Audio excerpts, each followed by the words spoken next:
Bom, agora a gente vai começar a falar sobre a noção intuitiva de função, né?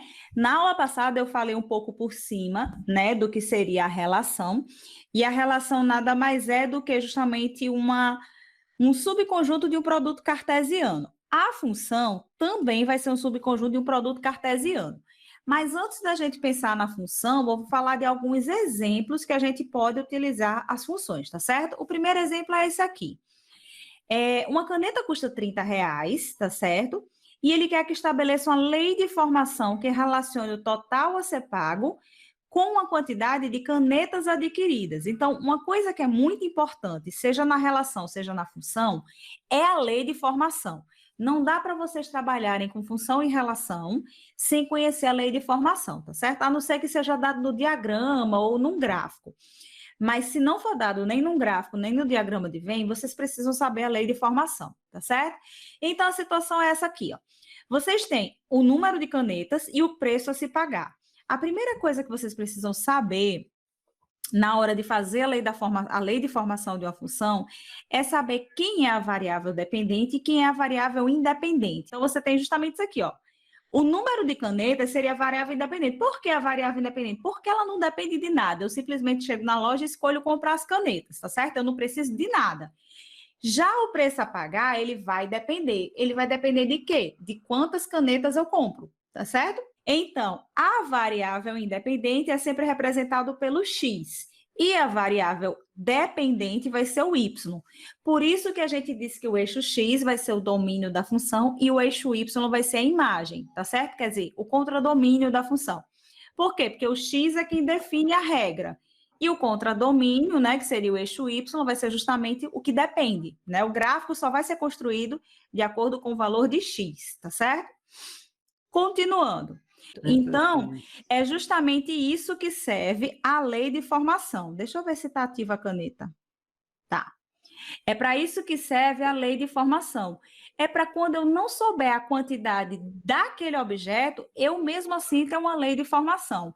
E ela é muito útil pelo seguinte motivo.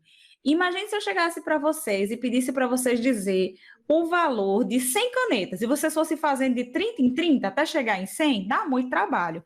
Então, com a lei de formação, o que a gente faz? 30 vezes 100 e acabou, tá certo? Então, é para isso que serve a lei de formação, beleza? Então, ó, essa seria a lei de formação dessa função que representa o valor pago pelas canetas. Segundo problema, um teatro está exibindo uma peça a R$ 10 o ingresso e o ambiente comporta 250 lugares. Então, se numa sessão forem vendidos 80 ingressos, a renda total será...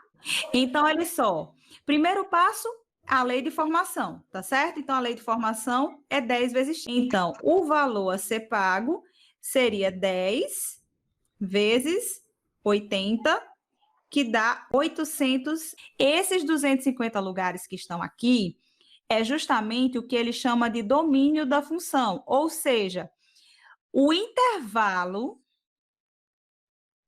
que essa função tem que obedecer é 0, se eu não vender nada, e isso menor ou igual que x, que é menor ou igual que 250. Ou seja, o meu limite é esse. Não importa se eu estou perguntando 500, 500 não tem resposta, porque o domínio está determinado aqui, tá certo? Se a gente fosse fazer o gráfico, seria mais ou menos assim. Ups, ou reta torta.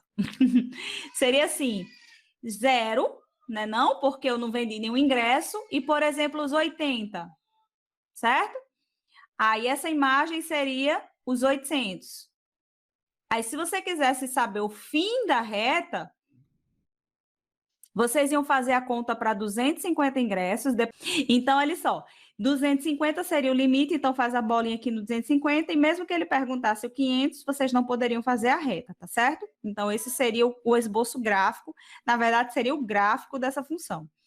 Aí aqui eles assim, se numa sessão fosse vendido 150 ingressos, a renda total é a mesma regra. Seria o 10 vezes 150. Então, Y seria igual a R$ 500. Aí vocês podiam fazer aqui, colocar o 150 aqui no meio, né? Se quisesse fazer o gráfico. E fazer a ligaçãozinha aqui. R$ 1.500, tá certo? Aí a observação muito importante é justamente isso, ó. Essa função, né, o valor de x tem que estar dentro desse intervalo, entre 0 e 250, tá certo?